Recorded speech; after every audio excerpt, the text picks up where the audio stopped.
उसके बाद हमारे बहुजन समाज के सभी महापुरुषों के चरणों में नमन करते हुए यहाँ आए हमारे मोदीनगर के राष्ट्रीय बहुजन एकता महासंघ के राष्ट्रीय अध्यक्ष जय सिंह कैन जी और उनकी समस्त टीम को सम्मान से जय भीम कहते हुए आप सभी को हमारों को जय भीम नमो बुद्धाय। तो ये कोई जो ये मंच आज ग्राम विद्या में लगा है, विजय जी की बहुत मेहनत है और इनके साथी जो लगे हुए हैं बहुत अच्छा है। ये हर गांव में हर जगह से कोने कोने में नगर नगर में गांव में गलियों गलियों में ये आवाज लगाई जा रही है कि बहुजनों जागो उठो और संघर्ष करो। तो ये बहुत आवश्यक भी है क्योंकि आज आप सभी जानते हैं हमारा समाज किस दिशा में और किस दशा में जा रहा है। हमारे समाज की दशा क्या है और वो किस दिशा में जा रहा है, उसे ही जगाने का काम हमारे जय सिंह कैन जी इस मंच के अनुसार, इस संगठन के अनुसार करते हैं। साथ साथ में मैं भी इसके साथ जुड़ा हूँ, बहुत अच्छी तरीके से इधर उधर जाकर लोगों को जागरूक करते हैं। कहने की बात तो यह है कि आप देखते हैं हमारे समाज को पहले कितने समय से किस तरह से गुलाम बना के रखा था, ये आप अपने इतिहास को जितना जानते हो उतना पता चलेगा। मैं कोई ये राजनीतिक भाषण और मंच नहीं है, कोई धार्मिक मंच नहीं है, ये है सिर्फ अपने विचारधाराओं का मंच और अपने लोगों को जागरूक करने का मंच। आप देखोगे कि पहले समय हमारे समाज पर कितने प्रतिबंध लगाए गए थे। आप अपने इतिहास को जितना जानोगे उतना पता चलेगा कि हमें अच्छा खाना, कुछ खाने पर प्रतिबंध था, अच्छे कपड़े पहनने पर प्रतिबंध था, अच्छे व्यंजन खाने पर प्रतिबंध, पक्के मकानों में रहने पर प्रतिबंध और सुबह शाम गलियों में चलने पर प्रतिबंध। इतने सारे प्रतिबंध हमारे ऊपर लोगों ने लगा रखे थे कि क्या हम इंसान नहीं है? आखिर हम तो इस धरती पर जन्मे हुए और इंसानों का इंसान है, फिर हमारे पे प्रतिबंध क्यों लगाए जाते हैं? भाई तुम नीच हो, तुम अछूत हो, तुम फलाने हो, तुम ढिकाने हो, तुम गंदे रहते हो।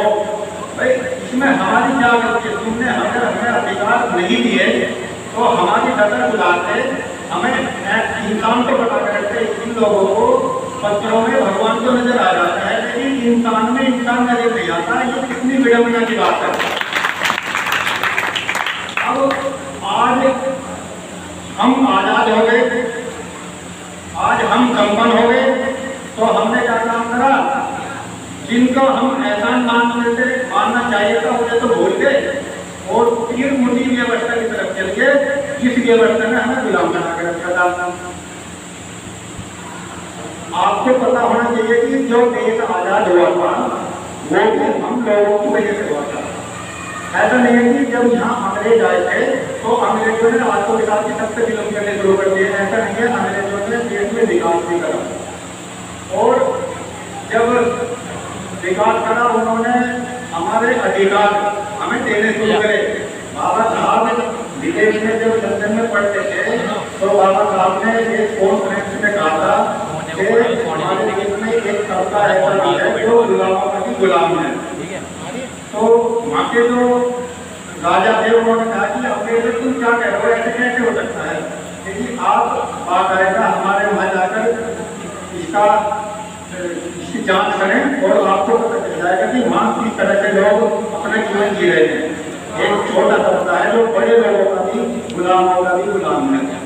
तो वहाँ से साइमन कमीशन जब भारत आए इसी खोज में कि जो बाबू कह रहे हैं वो सही है गलत है। साइमन कमीशन हमारे यहाँ आए तो गांधी जी ने भी और उनकी टीम ने साइमन कमीशन वापस जाओ, साइमन कमीशन वापस जाओ उसके नारे लगाए। उसके बाद उनका वो कार्य अधूरा रह गया। बाबा साहब ने फिर दोबारा ये बात गवर्नमेंट कॉन्फ्रेंस में रखी जो मैं कहना चाहता हूँ वो की बात अधूरी है। आप हमारे वहाँ के लोगों की दशा जाकर देखो क्या क्या। उसके बाद फिर एक चक्कर साइमन कमीशन का दोबारा चला और बाबा साहब से कहने पर उन्होंने ऐसी ऐसी जगह जाकर देखा कि वास्तव में ही हमारे जो लोग दबे कुचले थे, वंचित थे, उनका क्या हाल था। उसके बाद साइमन कमीशन ने रिपोर्ट जो यहाँ पे ली और वहाँ जाकर पहुँची। अंग्रेजों ने फिर 1935 के आसपास में हमारे प्रति अधिकार जो कानून बनाया था उन्होंने हमें अधिकार देने शुरू कर दिए कि भाई इन लोगों को पढ़ने का भी अधिकार है, इन लोगों को अच्छा खाने का भी अधिकार है, ये भी इंसान है।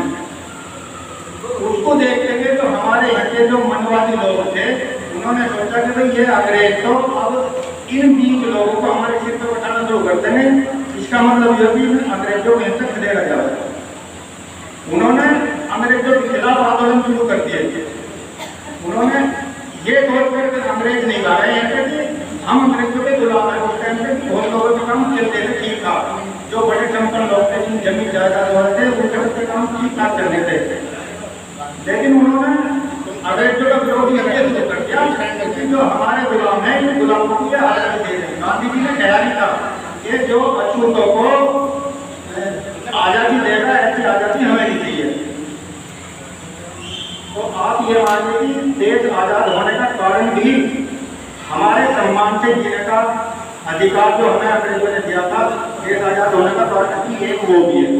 उसके बाद बाबा साहब कोई आज किसी परिचय के मोहताज नहीं है कि बाबा साहब के बारे में किसी को बताया जाए। मैं बताऊं तो जैसे शब्दों की सूरज को दिया दिखा रहा हूँ। बाबा साहब को आप सभी जानते हैं। बाबा साहब ने हमें कितने अधिकार दिए,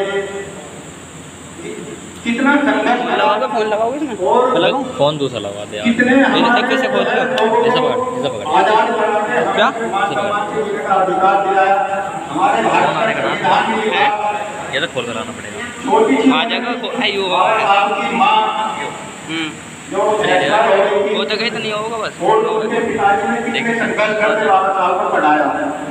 एक बात याद आ रही है कि बाबा साहब एक डिग्री पास करके आए थे और मोहल्ले पड़ोस के लोग बाबा साहब का फूल माल से स्वागत कर रहे थे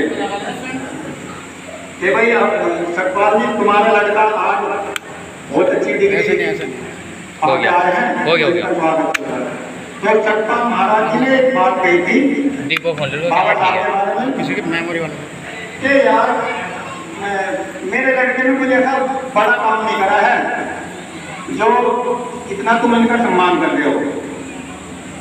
उसके बाद अलग से मैंने किसी ने बाबा से पूछा कि भाई तुम्हारे लड़का मेमोरी मेमोरी तो बोले मैंने ये बड़ा निकल कर दिया क्या था बेकार में फोन इतना क्या रहा बताओ।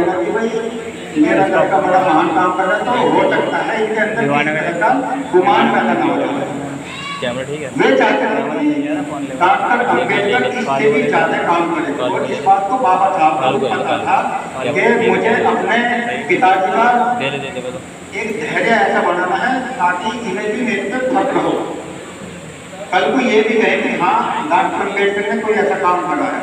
तो बाबा साहब ने उसके बाद इतने संघर्षों से अपना जीवन जिया, इतनी डिग्री हासिल करी और आज आप उसका परिणाम देख सकते हैं कि बाबा साहब ने अनुसरण करा महात्मा गौतम बुद्ध का, क्योंकि उस टाइम पर लोगों में जो धर्म की भावनाएं बची हुई थी, कोई किसी धर्म को मानता था, कोई किसी धर्म को मानता था। तो बाबा साहब ने ये कहा कि हम जिस धर्म की बात करते हैं उसमें अलग अलग दरवाजे हैं और जो जिस दरवाजे में पैदा होता है वो वहीं मर जाता है। यहाँ ब्राह्मण, क्षत्रिय, वैश्य, शूद्र 4 वर्णों में हमें बात रखा था, लेकिन सब में छुआछूत। बाबा साहब ने बौद्ध धर्म में रिसर्च करा और देखा कि इस धर्म में कोई जातिगत भेदभाव नहीं है, ऊंच नीच नहीं है। इसलिए बाबा साहब ने महात्मा गौतम बुद्ध का अनुसरण करा और खुद बौद्ध धर्म ग्रहण करा, ताकि लोग बात जो हम उम्मीद रखते हैं कि भगवान हमारा ये भला करेगा, ये देवी देवता हमारा ये भला करेंगे। आप ये देखना कि ये जो हमारे यहाँ देवी देवता या भगवान जिन्हें हम अलग अलग कलाकृतियों के नाम से जानते हैं, इनका स्थान गौतम बुद्ध के सामने बहुत ही नीचा है, बहुत लेवल कम है। अगर आप देखोगे जानते हैं और मानते हैं। जो हमसे ज़्यादा संपन्न है वो आज गौतम बुद्ध का अनुसरण करते हैं और इनके बताए हुए सिद्धांतों को, इनके बताए हुए आदर्शों को जीवन पाते हैं। अगर आपको ये लगता है कि हमारा भला इस देवी देवताओं के पूजने का होगा तो सिर्फ आप अंधकार में हैं और कुछ हासिल नहीं कर सकते। अगर आपको मन की शांति के लिए धार्मिक बनना है तो आप गौतम बुद्ध को जानिए, तब आपको पता चल जाएगा कि हर तरह का दुख उसका निवारण सारा गौतम बुद्ध के पास था, क्योंकि इन्होंने खुद अपना शरीर बिल्कुल बेकार करके उस सच्चाई को जाना था जिसकी खोज में बड़े बड़े ऋषि मुनि अपना जीवन नष्ट कर गए। इसके बाद बाबा साहब ने हमारे लिए क्या कुछ करा ये तो आप सबको पता है।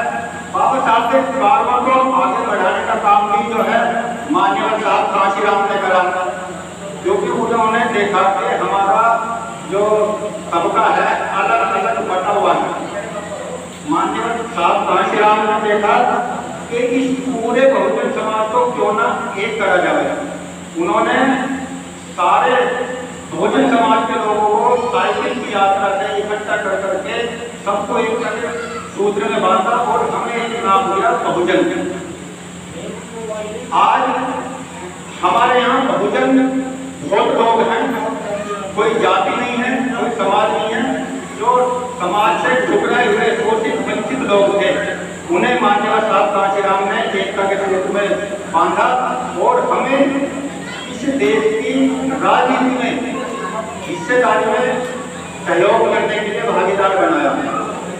उन्होंने आप जानते DX और बामसेन, उसके बाद बहुजन समाज पार्टी की स्थापना भी करी। 1984 में जब मान्यवर साहब काशीराम ने बहुजन समाज पार्टी की स्थापना करी, उसके बाद लोग बाबा साहब पर जाते जाने लगे।